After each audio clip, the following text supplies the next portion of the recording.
প্রথম আসরের সমাপনী আজ, সরকারের যুগান্তকারী উদ্যোগ বললেন প্রধানমন্ত্রী। ধ্বংসপ্রাপ্ত অর্থনীতিকে নতুন করে গড়ে তোলার চ্যালেঞ্জ নিয়ে কাজ করছে সরকার, এলজিআরডি মন্ত্রী। শাহাবুদ্দিনের বিরুদ্ধে ব্যবস্থা নেওয়া যাবে না, স্বরাষ্ট্রমন্ত্রী। আইনমন্ত্রী বললেন আগের অভিযোগ যাচাই হবে।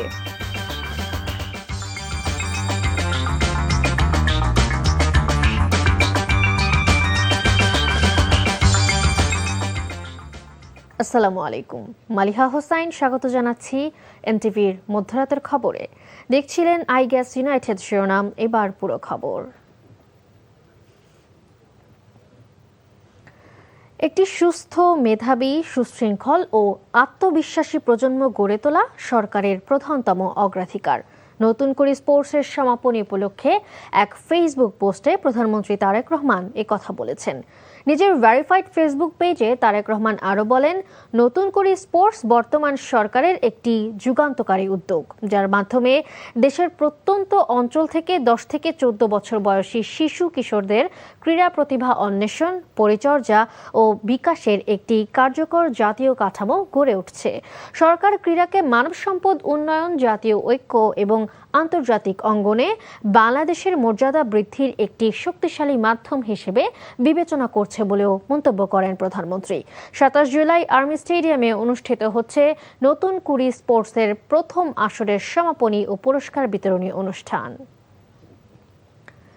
রাজনৈতিক মতাদর্শ ও ব্যক্তিগত পছন্দ অপছন্দের ঊর্ধ্বে উঠে পেশাগত দক্ষতা, নেতৃত্বের গুণাবলী, শৃঙ্খলার মান, সততা, বিশ্বস্ততা ও আনুগত্যের ওপর গুরুত্ব দিয়ে অফিসারদের পদোন্নতি দিতে সেনা সদর নির্বাচনী পরিষদ সদস্যদের নির্দেশ দিয়েছেন প্রধানমন্ত্রী তারেক রহমান। রোববার সকালে ঢাকা সেনানিবাসে সেনা সদর নির্বাচনী পরিষদের উদ্বোধনীতে তিনি এমন নির্দেশনা দেন। দেশের স্বাধীনতা ও সার্বভৌমত্ব রক্ষায় বাংলাদেশ সেনাবাহিনী দায়িত্ব পালনের পাশাপাশি অভ্যন্তরীণ শান্তি শৃঙ্খলা, স্থিতিশীলতা ও দুর্যোগ মোকাবেলায় বেসামরিক প্রশাসনকে সহায়তার ক্ষেত্রে গুরুত্বপূর্ণ অবদান রাখার জন্য তাদেরকে ধন্যবাদ জানান প্রধানমন্ত্রী। এর আগে অনুষ্ঠানস্থলে পৌঁছালে প্রধানমন্ত্রীকে স্বাগত জানান সেনাবাহিনী প্রধান এবং চিফ অফ জেনারেল স্টাফ। এদিকে দেশের চা শিল্পের বিকাশ, উৎপাদন ক্ষমতা বৃদ্ধি এবং শিল্পের দীর্ঘদিনের সমস্যা সমাধানে প্রয়োজনীয় সহায়তার আশ্বাস দিয়েছেন প্রধানমন্ত্রী তারেক রহমান। রোববার দুপুরে সচিবালয়ে প্রধানমন্ত্রীর কার্যালয়ে চা শিল্পের উন্নয়ন বিষয়ক সভায় তিনি সংশ্লিষ্ট মন্ত্রণালয়, বিভাগ এবং চা শিল্প সংশ্লিষ্ট প্রতিনিধিদের সমন্বয়ে কমিটি গঠনের নির্দেশ দেন সরকার প্রধান। চা বাগান মালিকদের বিদ্যমান ঋণের দায় সহজীকরণ এবং স্বল্প সুদে ঋণ দেওয়ার আশ্বাস দেন প্রধানমন্ত্রী। পাশাপাশি চা বাগানে চাষের অনুপযোগী জমিতে সৌর বিদ্যুৎ উৎপাদনের অনুমতি, নবায়নযোগ্য জ্বালানি প্রকল্প বাস্তবায়নের আশ্বাসও দেন সরকার প্রধান। রাষ্ট্রপতির দায়িত্ব গ্রহণের পর প্রথম কর্মদিবসে সাভার জাতীয় স্মৃতিসৌধে মহান মুক্তিযুদ্ধের বীর শহীদদের প্রতি শ্রদ্ধা জানিয়েছেন হাফিজ উদ্দিন আহমেদ বীর বিক্রম। পরে রাজধানীর শেরেবাংলা নগরীর জিয়া উদ্যানে শহীদ রাষ্ট্রপতি জিয়াউর রহমান ও সাবেক প্রধানমন্ত্রী বেগম খালেদা জিয়ার সমাধিতে শ্রদ্ধা নিবেদন করেন তিনি। ইফতেখার রেজার রিপোর্ট। নানা জল্পনার পর 24 জুলাই পদত্যাগ করেন দেশের 22তম রাষ্ট্রপতি। এরপর সংবিধান অনুযায়ী ভারপ্রাপ্ত রাষ্ট্রপতির দায়িত্ব গ্রহণ করেন জাতীয় সংসদের স্পিকার মেজর হাফিজ উদ্দিন আহমদ বীর বিক্রম। সংবিধানের 54 অনুচ্ছেদ অনুযায়ী আমি রাষ্ট্রপতির দায়িত্ব গ্রহণ করেছি। রাষ্ট্রপতির পদে পরিবর্তনের পর শুরু হয়েছে নতুন সাংবিধানিক অধ্যায়। দায়িত্ব গ্রহণের পর রোববার সকাল 11:30টায় সাভারের জাতীয় স্মৃতিসৌধে পুষ্পস্তবক অর্পণ করেন ভারপ্রাপ্ত রাষ্ট্রপতি। মহান মুক্তিযুদ্ধে আত্মোৎসর্গকারী বীর শহীদদের প্রতি গভীর শ্রদ্ধা নিবেদন করেন তিনি। এ সময় কিছুক্ষণ নীরবে দাঁড়িয়ে শহীদদের স্মৃতির প্রতি সম্মান জানান রাষ্ট্রপতি। স্বাক্ষর করেন স্মৃতিসৌধ প্রাঙ্গণে রাখা দর্শনার্থী বইও। এরপর দুপুর 12:30টার দিকে রাজধানীর শেরেবাংলা নগরে জিয়া উদ্যানে যান ভারপ্রাপ্ত রাষ্ট্রপতি মেজর হাফিজ উদ্দিন আহমদ বীর বিক্রম। সেখানে শহীদ রাষ্ট্রপতি ও বিএনপির প্রতিষ্ঠাতা জিয়াউর রহমান এবং সাবেক প্রধানমন্ত্রী বেগম খালেদা জিয়ার কবরে পুষ্পস্তবক অর্পণ করে শ্রদ্ধা জানান তিনি। পরে তাদের আত্মার মাগফিরাত কামনা করে বিশেষ মোনাজাতে অংশ নেন রাষ্ট্রপতি। এ সময় তার সঙ্গে সরকারের ঊর্ধ্বতন কর্মকর্তা এবং সংশ্লিষ্ট ব্যক্তিরাও উপস্থিত ছিলেন। Iftekhar Reza, NTV news, Dhaka. 15 বছরে ধ্বংসপ্রাপ্ত অর্থনীতি থেকে দেশকে নতুন করে গড়ে তোলা অনেক বড় চ্যালেঞ্জ। এই চ্যালেঞ্জ মোকাবেলা করেই সবকিছু পুনর্গঠন করে দেশকে এগিয়ে নিতে কাজ করছেন প্রধানমন্ত্রী তারেক রহমান। রোববার দুপুরে রাজধানীর শেরেবাংলা কৃষি বিশ্ববিদ্যালয় মিলনায়তনে নতুন শিক্ষার্থীদের পরিচিতি অনুষ্ঠানে এসব কথা বলেন বিএনপি মহাসচিব ও স্থানীয় সরকার মন্ত্রী মির্জা ফখরুল ইসলাম আলমগীর। কেবল 5 মাস হলেও সরকারকে নিয়ে নানা অপপ্রচার হচ্ছে, এসব নিয়েই সামনের দিকে এগিয়ে যেতে হবে বলে মন্তব্য করেন তিনি। জুলাই গণঅভ্যুত্থানে অনেক ত্যাগের বিনিময়ে দেশকে গড়ে তোলার সুযোগ এসেছে জানিয়ে মন্ত্রী বলেন, এই সুযোগকে কাজে লাগাতে হবে। এ সময় প্রধানমন্ত্রীর শিক্ষা উপদেষ্টা ডক্টর মাহদি আমিন বলেন, রাষ্ট্র পরিচালনায় তারুণ্যের প্রত্যাশার প্রতিফলন ঘটাতে চায় সরকার। চতুর্দিকে একটা অনিয়ম, চতুর্দিকে একটা অস্থিতিশীলতা, সবগুলো ইনস্টিটিউশনকে ভেঙে ফেলা হয়েছে, এগুলোকে আবার রিবিল্ড করতে হচ্ছে। এই রিবিল্ড করাটা কিন্তু সোজা কথা নয়। এটা করার জন্যে যে পরিমাণ দৃঢ়তা দরকার, যে পরিমাণ সাহস দরকার, যে পরিমাণ প্রজ্ঞা দরকার, ভিশন দরকার, সেটা আমাদের নেতার আছে বলে আমরা মনে করি। আমাদের তারেক রহমান সাহেবের সেই ভিশন আছে। পদত্যাগী রাষ্ট্রপতি মোহাম্মদ শাহাবুদ্দিন সংবিধান অনুযায়ী সুরক্ষা পাবেন, তাই তার বিরুদ্ধে ব্যবস্থা নেওয়া যাবে না।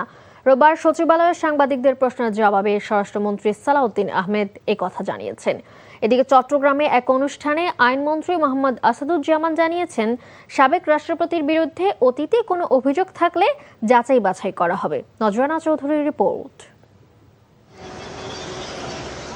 দুদিন আগেই পদত্যাগ করা রাষ্ট্রপতি রোববার দুপুরে বঙ্গভবন ছেড়েছেন। তিনি রোববার গুলশানে তার নিজ বাসায় ওঠেন। আর পদত্যাগের পরপরই তার বিরুদ্ধে আইনি ব্যবস্থা নিতে সোচ্চার হয়েছে এনসিপি, জামায়াতের মতো রাজনৈতিক দলসহ কিছু গোষ্ঠী। বিভিন্ন স্থানে মামলার আবেদন করার পাশাপাশি মোহাম্মদ শাহাবুদ্দিনকে গ্রেপ্তারেরও দাবি উঠেছে। এ অবস্থায় রোববার চট্টগ্রাম জেলা আইনজীবী সমিতির এক অনুষ্ঠানে আইনমন্ত্রী বলেন, সরকার কোনো ব্যক্তির প্রতি অবিচার করতে চায় না। সবকিছু যাচাই বাছাই করে সঠিক সময় সঠিক সিদ্ধান্তটা নেবেন, এতটুকু ভরসা সরকার প্রধান এবং আমাদের উপর আপনাদের রাখতে হবে। একদিকে যেমন জনদাবিকে গুরুত্ব দেব, একই সাথে আমরা কাউকে অন্যায় স্বীকারক সেটাও চাব না। এদিকে একই দিন কৃতিত্বপূর্ণ অবদানের জন্য পুলিশ সদস্যদের পুরস্কার প্রদান অনুষ্ঠানে স্বরাষ্ট্রমন্ত্রীর কাছে এ বিষয়ে জানতে চাইলে তিনি বলেন, দায়িত্বে থাকা অবস্থায় রাষ্ট্রপতিকে দায়মুক্তির বিধান সংবিধানে উল্লেখ করা আছে। তিনি সাংবিধানিকভাবে দায়িত্ব পালন করেছেন এবং বিধিবিধান অনুযায়ী করেছেন। আমরা মাননীয় রাষ্ট্রপতির সহযোগিতা পেয়েছি। এখন সেই সময়টায় সংবিধান অনুসারে তিনি প্রিভিলেজড এবং ইমিউনিটি আছে তার। ফৌজদারি অপরাধ ইত্যাদির বিষয়ে কোনো আদালতে মামলা করা যায় না। বিরোধী দলের পক্ষ থেকে এনসিপি এবং অন্যান্যরা তার বিরুদ্ধে কিছু অভিযোগ উত্থাপন করছে, সেটা করতে পারে, কিন্তু আমরা আমলে নেওয়ার মতো কোনো বক্তব্য ওখানে নাই। বিধি অনুযায়ী সাবেক রাষ্ট্রপতি হিসেবে মোহাম্মদ শাহাবুদ্দিন 6 মাস পর্যন্ত পিজিআর ও এসএসএফ এর নিরাপত্তা পাবেন বলে জানান সালাউদ্দিন আহমেদ। এছাড়া তিনি অন্যান্য সুযোগ সুবিধাও পাবেন। এসএসএফ, পিজিআর সহ এটা 6 মাসের একটা বিধান আছে, প্রোটেকশনের সুযোগ পাবেন। এছাড়া পুলিশ এবং আমাদের অন্যান্য সংস্থার পক্ষ থেকে তার নিরাপত্তার ব্যবস্থা গ্রহণ করা হবে। আইনানুগভাবে তিনি যা সুযোগ সুবিধা পাবেন সবই পাবেন। সাবেক রাষ্ট্রপতি লন্ডনে গিয়ে শেখ হাসিনার সাথে ফোনে কথা বলেছেন, একটি গণমাধ্যমে প্রকাশিত এমন একটি সংবাদের বিষয়ে স্বরাষ্ট্রমন্ত্রীর কাছে জানতে চাইলে তিনি বলেন, সরকারের কাছে এ বিষয়ে কোনো তথ্য নেই। কোনো পত্রিকা এরকম একটা নিউজ দিল, তার কাছে কি তথ্য প্রমাণ আছে তাকে জিজ্ঞেস করতে হয়। আমাদের কাছে সেরকম কোনো তথ্য নেই। আর কথা বলার জন্য লন্ডন যেতে হয় নাকি? আজকালকার ইন্টারনেটের দুনিয়ায় লন্ডন যেয়ে কারোর সাথে কথা বলতে হয় না, তো এটা আমার কাছে অলিক মনে হয়। সাবেক আইজিপি বেনজির আহমেদকে দুবাই থেকে ফিরিয়ে আনার প্রক্রিয়া অব্যাহত আছে বলেও জানান মন্ত্রী। এবং ট্রেনে করে এসছে। নজরানা চৌধুরী, এনটিভি নিউজ, ঢাকা। এদিকে এনসিপির সদস্য সচিব আক্তার হোসেন অভিযোগ করেছেন, সদ্য বিদায়ী রাষ্ট্রপতি শাহাবুদ্দিন চুপ্পুর সঙ্গে বিএনপির সমঝোতা হয়েছে, তাই তারা তাকে সেফ এক্সিট দিতে চায়। রোববার দুপুরে কুষ্টিয়া ইসলামী বিশ্ববিদ্যালয়ে আলোচনা সভা শেষে সাংবাদিকদের প্রশ্নের জবাবে তিনি বলেন, যতদিন রাষ্ট্রপতি ছিলেন ততদিন 51 অনুচ্ছেদ তার রক্ষা কবচ হিসেবে কাজ করেছে। এখন তিনি রাষ্ট্রপতি নন, তাই তাকে আইনের আওতায় আনতে হবে। পরে ঝিনাইদহ শহরের পায়রা চত্বরে জুলাই পদযাত্রা শেষে আয়োজিত সমাবেশে আক্তার হোসেন বলেন, সরকারি ও সাংবিধানিক প্রতিষ্ঠান দলীয়করণ মুক্ত করে নিরপেক্ষভাবে নিয়োগ দেওয়ার ব্যাপারে ঐকমত্য কমিশনে বলা হলেও বিএনপি সরকার সেটা মানছে না। শাহাবুদ্দিন চুপ্পু, সেটা বিএনপির সাথে তাদের একটা ইন্টারনাল নেগোসিয়েশন, সেই নেগোসিয়েশনের জায়গা থেকে তারা এই সরকার গঠন করার পরে একটা সময় পর্যন্ত তাকে রেখেছে এবং তাকে তারা একটা সেফ এক্সিট দিতে চায়। শুধুমাত্র ফেসিবাদের একজন আইকনটা, তিনি একজন লুটেরা, তিনি ব্যাংক লুট করেছেন, বাংলাদেশে ইসলামী ব্যাংকে তিনি দখল করে ইসলামের হাতে তিনি তুলে দিয়েছেন, বিদেশে বাড়িঘর করেছেন, বিদেশের একটা পার্মানেন্ট রেসিডেন্স তিনি দিয়েছেন। এর আগে সাবেক রাষ্ট্রপতি মোহাম্মদ শাহাবুদ্দিন ও আব্দুল হামিদের বিরুদ্ধে মানবতা বিরোধী অপরাধের অভিযোগ আন্তর্জাতিক অপরাধ ট্রাইব্যুনালে জমা দেয় আজাদ পার্টি নামে একটি সংগঠন। দুপুরে সংগঠনটির আহ্বায়ক সাবেক সেনা কর্মকর্তা হাসিনুর রহমানের নেতৃত্বে একটি প্রতিনিধি দল চিফ প্রসিকিউটরের হাতে অভিযোগ জমা দেন। এদিকে সাবেক রাষ্ট্রপতি মোহাম্মদ শাহাবুদ্দিনের বিরুদ্ধে আলাদা অভিযোগ দিয়েছে রাষ্ট্র সংলাপ ফোরাম নামে আরেকটি সংগঠন। সংগঠনটি কালচারাল ফ্যাসিস্ট আখ্যা দিয়ে শমী কায়সার, মেহের আফরোজ শাওন, ফেরদৌস ও রিয়াজ সহ 27 জনের বিরুদ্ধে মানবতা বিরোধী অপরাধের অভিযোগ দায়ের করেছে। এ সময় অভিযোগকারীরা বলেন, গুম, খুন ও হত্যার বিরুদ্ধে কোনো ব্যবস্থা না নেয়ায় তার দায় থেকে মুক্তি পেতে পারেন না সাবেক রাষ্ট্রপতি মোহাম্মদ শাহাবুদ্দিন।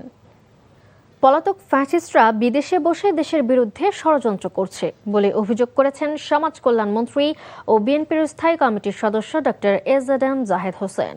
রোববার বিকেলে রাজধানীর ডিপ্লোমা ইঞ্জিনিয়ার্স ইনস্টিটিউশন মিলনায়তনে জুলাই অভ্যুত্থানে শহীদ টেক্সটাইল ইঞ্জিনিয়ারদের স্মরণ সভায় একথা বলেন তিনি। বলেন, ষড়যন্ত্র করে ক্ষমতায় যাওয়ার স্বপ্ন দেখলে দেশের মানুষ তাদের রুখে দেবে। তারেক রহমানের নেতৃত্বে আগামীতে সুশাসনের বাংলাদেশ গড়ে তোলার প্রত্যয় জানিয়ে মন্ত্রী বলেন, বিএনপির প্রতি দেশের মানুষের আস্থা আছে বলেই ভোটের মাধ্যমে রাষ্ট্র ক্ষমতায় এসেছে দলটি। মাতারবাড়ির এলএনজি টার্মিনালে যান্ত্রিক ত্রুটির কারণে জাতীয় গ্রিডে প্রায় 45 কোটি ঘনফুট গ্যাস সরবরাহ বন্ধ রয়েছে। এতে কলকারখানা, বাসাবাড়ি ও সিএনজি স্টেশনে গ্যাসের সংকট দেখা দিয়েছে। চরম ভোগান্তিতে পড়েছেন সাধারণ মানুষ। বিশ্লেষকরা বলছেন, দেশীয় উৎস থেকে গ্যাসের উত্তোলন কমায় আমদানি নির্ভরতা বাড়ায় বড় ধরনের বিপর্যয়ের মুখে জ্বালানি খাত। সেলিম মালিকের রিপোর্ট। গত 21 জুলাই মঙ্গলবার শর্ট সার্কিট থেকে মাতারবাড়ি ভাসমান এলএনজি টার্মিনালে আগুন লাগায় স্টেশনটি থেকে গ্যাস সরবরাহ বন্ধ হয়ে যায়। বিভিন্ন উৎস থেকে দেশে দৈনিক 265 কোটি ঘনফুটের মতো গ্যাস সরবরাহ করা হয়। এর মধ্যে টার্মিনালটি থেকে সরবরাহ হতো 45 কোটি ঘনফুট। মাতারবাড়ি এলএনজি টার্মিনালের মেরামত কাজ শেষ না হওয়ায় দেশে দেখা দিয়েছে গ্যাসের সংকট। বাসাবাড়িতে গ্যাসের চাপ না থাকায় বাইরে থেকে কিনতে হচ্ছে খাবার। একটা ডিমও ভাজা যায় না, মানে এমন অবস্থা গ্যাসের। 12টা রাত 12টার পর একটু গ্যাস আসে, আবার সকাল 7টা বাজে 6টা বাজে গ্যাস চলে যায়। গ্যাসের চাপ না থাকায় রাজধানীতে বন্ধ রয়েছে অনেক সিএনজি পাম্প। কিছু পাম্পে পাওয়া গেলেও সেগুলো থেকে গ্যাস নিতে অপেক্ষা করতে হচ্ছে ঘন্টার পর ঘন্টা। ভোর রাত 3টা বাজে ওইটা সিরিয়াল লাগাইছি, 4-5 ঘন্টা সিরিয়াল দেওয়ার পরে গ্যাস নিয়ে 100 টাকা 120 টাকা, যেখানে 250-300 টাকার গ্যাস ঢুকবো এখানে এত গ্যাস ঢোকে না। 10 ঘন্টা 12 ঘন্টা গাড়ি চালাই, এর ভিতরে দেখা গেছে যে 6 ঘন্টা 7 ঘন্টা সিরিয়ালি বসা থাকতে হয়। তাহলে গাড়ি চালাবো কি, জমা দিব কি, আমরা খাবো কি, গ্যাস নিব কি দিয়ে বলেন। প্রেসার থাকার কথা 180, এই যে এখানে আছে 120 প্রেসার আছে। এখন গাড়িতে এখন গ্যাসও যাচ্ছে না, এই যে 105 টাকার গ্যাস গেছে। তবে গ্যাসের সংকটে সবচেয়ে বেশি ধুঁকছে শিল্প খাত। পোশাক শিল্প মালিকদের সংগঠন বিজিএমইএ জানিয়েছে, সময় মতো গ্যাস না মেলায় গাজীপুর ও নারায়ণগঞ্জে অনেক কারখানা বন্ধ হয়ে যাচ্ছে। গাজীপুর নারায়ণগঞ্জ এরিয়াতে আপনি অনেকগুলো ফ্যাক্টরি তারা বাধ্য হয়েছে তাদের ফ্যাক্টরি বন্ধ রাখার জন্য গ্যাস সংকটের জন্য এবং তারা রেশনিং করে যেই সময়টাতে রাত্রিবেলা বা যেই সময়টাতে কিছুটা গ্যাস লাইনে পাওয়া যাচ্ছে সেই সময়টা ফ্যাক্টরি চালানোর জন্য চেষ্টা করছে। লেস ইম্পর্টেন্ট যে জায়গাগুলো আছে যেগুলো কম্পেয়ারলি শিল্পের থেকে কম গুরুত্বপূর্ণ সেখানে কম গ্যাস দিয়ে রেশনিং করে শিল্পটাকে টিকিয়ে রাখার জন্য। দেশের নিজস্ব উৎস থেকে চাহিদা মেটানোর সুযোগ থাকার পরও আমদানি করা এলএনজির উপর অতি নির্ভরতা জ্বালানি খাতকে ভঙ্গুর করে তুলছে বলে জানিয়েছেন জ্বালানি বিশেষজ্ঞরা। আমাদের এখন এই মুহূর্তে টার্গেট নিতে হবে, আমি যা গ্যাস পুরাচ্ছি তার থেকে 2 গুণ বা 2.5 গুণ গ্যাস আমাকে আবিষ্কার করতে হবে, উৎপাদন নিয়ে আসতে হবে, কেননা দিন দিন এই গ্যাসের চাহিদা, জ্বালানির চাহিদা দিন দিন বাড়তেছে। আর বিদেশ নির্ভর হয়ে জ্বালানির স্বয়ংসম্পূর্ণ ভরতা কখনোই হওয়া সম্ভব নয়। এদিকে রূপান্তরিত প্রাকৃতিক গ্যাস কোম্পানির সূত্রে জানা গেছে যান্ত্রিক ত্রুটি মেরামত শেষে মাতারবাড়ি টার্মিনাল থেকে গ্যাস সরবরাহ স্বাভাবিক হতে আরও 2 থেকে 3 দিনের মতো সময় লাগতে পারে। সেলিম মালিক, এনটিভি নিউজ, ঢাকা। চালু হলো ঢাকা থেকে জাপানের নারিটা শহরে সরাসরি ফ্লাইট সেবা। রোববার মধ্যরাতে বিমান বাংলাদেশের নতুন রুটটি উদ্বোধন করেছেন বেসামরিক বিমান ও পর্যটন মন্ত্রী আফরোজা খানম রিতা। এ সময় তিনি বলেন, বিমানের কোনো ফ্লাইট বন্ধ না করে নতুন রুট চালুর উদ্যোগ নিচ্ছে সরকার। একই সাথে ঢাকা নারিটা রুট চালুর পর 2 দেশের ব্যবসা বাণিজ্য নতুন সম্ভাবনা তৈরি হবে বলেও আশা প্রকাশ করেন তিনি।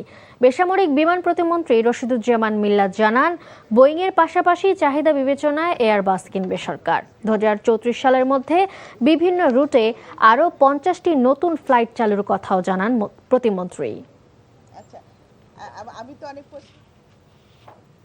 সৌদি আরবের রিয়াদে কুমিল্লা 10 আসনের সংসদ সদস্য মোবাশ্বের আলম ভূঁইয়াকে প্রবাসী কুমিল্লা জেলা যুবদল ও বিএনপি সংবর্ধনা দিয়েছে। সৌদি আরব প্রতিনিধি জানান, হোটেল ডি প্যালেসে প্রবাসী কুমিল্লা জেলা বিএনপি সভাপতি সৈয়দ কামাল উদ্দিনের সভাপতিত্বে অনুষ্ঠান সঞ্চালনা করেন সাধারণ সম্পাদক কাজী আইয়ুব আলী। প্রধান অতিথি ছিলেন সংসদ সদস্য এবং বিএনপির জাতীয় নির্বাহী কমিটির সদস্য মোবাশ্বের আলম ভূঁইয়া। বিশেষ অতিথি ছিলেন সৌদি আরব পূর্বাঞ্চল কেন্দ্রীয় বিএনপির সাবেক সাধারণ সম্পাদক ফারুক আহমেদ চান, সৌদি আরব পূর্বাঞ্চল কেন্দ্রীয় বিএনপির যুগ্ম সাধারণ সম্পাদক মোহাম্মদ জাহাঙ্গীর আলম। এছাড়াও হারুনুর রশিদ, শাহ পরান সুমন, ইমরান ভূঁইয়া বাদল, বিন মিশাল সহ অন্যান্য নেতৃবৃন্দ উপস্থিত ছিলেন।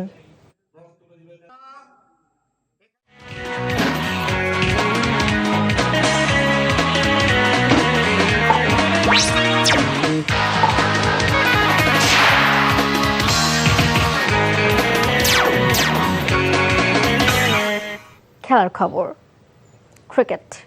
অস্ট্রেলিয়ার বিপক্ষে প্রথম টেস্টের জন্য 15 সদস্যের দল ঘোষণা করেছে বিসিবি। দলের চমক পেসার মুশফিক হাসান, ফিরেছেন জাকের আলী অনিকো। সবশেষ 2021 সালে টেস্ট খেলা সৌম্য সরকারকেও দলে ফেরানো হয়েছে। ইনজুরির কারণে অনুমিতভাবেই দলে নেই নাহিদ রানা, লিটন দাস ও Shoriful Islam. Mominur reporter, desk report. Jaker আলীকে নিয়ে বাংলাদেশের কোচ ফিল সিমন্সের নিবিড় অনুশীলনী বলে দিচ্ছিল সাদা পোশাকে ফিরতে যাচ্ছেন জাকের আলী। তবে ফর্মের কারণে নয়, ইনজুরির কারণে প্রথম টেস্ট থেকে বাদ পড়া লিটন দাসের বিকল্প হিসেবে দলে ফিরেছেন তিনি। ফিরেছেন সৌম্য সরকারও। 2021 সালের পর যাকে আর সাদা জার্সিতে দেখা যায়নি বাংলাদেশ দলে। তবে তরুণ পেসার মুশফিককে নিয়ে সাহসী সিদ্ধান্তই নিয়েছে নির্বাচক প্যানেল। নাহিদ রানার ইনজুরিতে আবারও ডাক পেলেন 23 বছর বয়সী এই পেসার। অস্ট্রেলিয়ার মাটিতে খেলা হয় দলে পেসারদের আধিক্য দেখা গেছে। তাসকিন আহমেদ, হাসান মাহমুদ, ইবাদত হোসেন, খালেদ আহমেদের সঙ্গে আছেন মুশফিক হাসান। স্পিনে তাইজুলের সঙ্গে আছেন মেহেদী হাসান মিরাজ। 2 টেস্টের সফর হলেও শুধু প্রথম টেস্টে দল ঘোষণা করেছে বিসিবি। ইনজুরির কারণে দলে রাখা হয়নি লিটন দাস ও শরীফুল ইসলামকে। দ্বিতীয় টেস্টে তাদের পাওয়ার আশায় টিম ম্যানেজমেন্ট। সবশেষ জিম্বাবুয়ের বিপক্ষে টেস্ট দল থেকে বাদ পড়েছেন মাহিদুল ইসলাম, মাহমুদুল হাসান জয়, তাওহিদ হৃদয়, নাইম হাসান ও রবিউল হক। 31 জুলাই অস্ট্রেলিয়ার উদ্দেশ্যে ঢাকা ছাড়বে বাংলাদেশ দল। 13 আগস্ট ডারউইনে শুরু হবে 2 ম্যাচ সিরিজের প্রথম test. Mominur Ripon, NTV sports desk. খবর শেষ করছি, যাবার আগে ক্রাউন আই গেস ইউনাইটেড শিরোনামগুলো আরেকবার। নতুন করে স্পোর্টসের প্রথম আসরের সমাপনী আজ। সরকারের যুগান্তকারী উদ্যোগ, বললেন প্রধানমন্ত্রী। ধ্বংসপ্রাপ্ত অর্থনীতিকে নতুন করে গড়ে তোলার চ্যালেঞ্জ নিয়ে কাজ করছে সরকার, এলজিআরডি মন্ত্রী। শাহাবুদ্দিনের বিরুদ্ধে ব্যবস্থা নেওয়া যাবে না স্বরাষ্ট্রমন্ত্রী, আইনমন্ত্রী বললেন আগের অভিযোগ যাচাই হবে। এই ছিল মধ্যরাতের খবরে। এই খবরের ভিডিও সহ আপডেট জানতে ভিজিট করুন এনটিভি অনলাইন www.ontvbd.com।